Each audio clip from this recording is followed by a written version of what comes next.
ഇനി വൈകേണ്ട, ഇന്ന് തന്നെ നിങ്ങളുടെ വീടിനായി സിസോ സന്ദർശിക്കൂ. സിസോ, മേക്ക് ലൈഫ് സിമ്പിൾ. കേരള മുസ്ലിം ജമാഅത്ത് നടത്തുന്ന കേരള യാത്രയുടെ ഭാഗമായി കൊപ്പം ആമയൂരിൽ സ്നേഹവിരുന്ന് സംഘടിപ്പിച്ചു. മാനവിക സമൂഹം നേരിടുന്ന വെല്ലുവിളികളെക്കുറിച്ച് സംഗമം ചർച്ച ചെയ്തു. കേരള മുസ്ലിം ജമാഅത്ത് നടത്തുന്ന കേരള യാത്രയുടെ ഭാഗമായാണ് കൊപ്പം ആമയൂർ OPH കൺവെൻഷൻ സെന്ററിൽ വെച്ച് സ്നേഹവിരുന്നൊരുക്കിയത്. വിവിധ മേഖലകളിലെ പ്രമുഖരെ പങ്കെടുപ്പിച്ചുകൊണ്ടുള്ള ചർച്ചയായിരുന്നു നടന്നത്.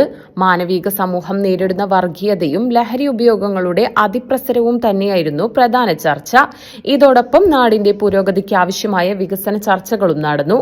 KPCC vice president VT Balram, CPM area secretary T Gopalakrishnan, മുൻ MLA CP മുഹമ്മദ്, പട്ടാമ്പി നഗരസഭാ chairperson TP Shaji, Vilayur panchayat president Neeladi Sudhakaran, Kulukkallur grama panchayat president VM Muhammad Ali, ജില്ലാ പഞ്ചായത്ത് അംഗം Ismail Vilayur, Riyas Mukkoli, OK Farooq, PKM Shefeeq, KP Noufal, Mustafa തങ്ങൾ, ഉമ്മർ മദനി വിളയൂർ, സിദ്ദീഖ് ഫൈസി, റഹ്മത്തുള്ള സക്കാഫി എളമരം തുടങ്ങിയവർ പങ്കെടുത്ത് സംസാരിച്ചു.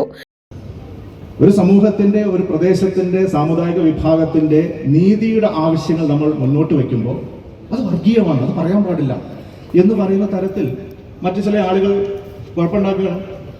അവിടെ കാര്യകാരണ സഹിതം വസ്തുനിഷ്ഠമായി അത് ശരിയാണോ തെറ്റാണോ, അവർ പറയുന്നതിൽ ന്യായമുണ്ടോ എന്ന് പരിശോധിക്കാൻ തയ്യാറാകാതെ ആരാണ് പറയുന്നത് എന്ന് നോക്കി ചാപ്പ കുത്തുക എന്ന് പറയുന്ന ഒരു പ്രവണതയിലേക്ക് കേരളം മാറി. സമീപകാലത്ത് പല സമുദായ നേതാക്കന്മാരുടെ പേരുകളൊക്കെ അവിടെ പറഞ്ഞിട്ടുണ്ടാവും. അവരുടെയൊക്കെ ഭാഗത്തുണ്ടായിക്കൊണ്ടിരിക്കുന്ന അനാരോഗ്യകരമായിട്ടുള്ള, അനഭീഷണീയമായിട്ടുള്ള പ്രവണത അതാണ്. പറയുന്നതിന്റെ ന്യായം നോക്കാതെ പറയുന്ന ആളുകളെ അവരുടെ മറ്റു തരത്തിലുള്ള പ്രത്യേകതകൾ വെച്ചുകൊണ്ട് അടിച്ചിരുത്തുക എന്ന് പറയുന്നൊരു സമീപനം. അപ്പൊ ഈ യാത്രയുടെ ഭാഗമായി കഴിഞ്ഞ ദിവസം അത് തന്നെ മുന്നോട്ട് വെച്ചൊരു ആശയം, അല്ലെങ്കിൽ ഈ സംഘാടകർ മുന്നോട്ട് വെച്ചൊരു ആശയം, കേരളത്തിലെ ജില്ലകളുടെ പുനഃക്രമീകരണം എന്ന് പറയുന്നൊരു ആശയം. ഞാൻ അതിനെ വലിയ രീതിയിൽ പിന്തുണയ്ക്കുന്ന ഒരാളാണ്. നമ്മുടെ രാജ്യത്ത്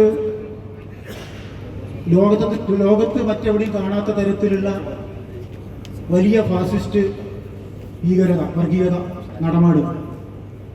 അതേക്കുറിച്ച് പറയാൻ സമയമില്ല. അത് കേരളത്തിൽ വ്യാപിക്കാൻ ആവശ്യമായ വലിയ തയ്യാറെടുപ്പും അവർ നടത്തിക്കൊണ്ടിരിക്കുകയാണ്.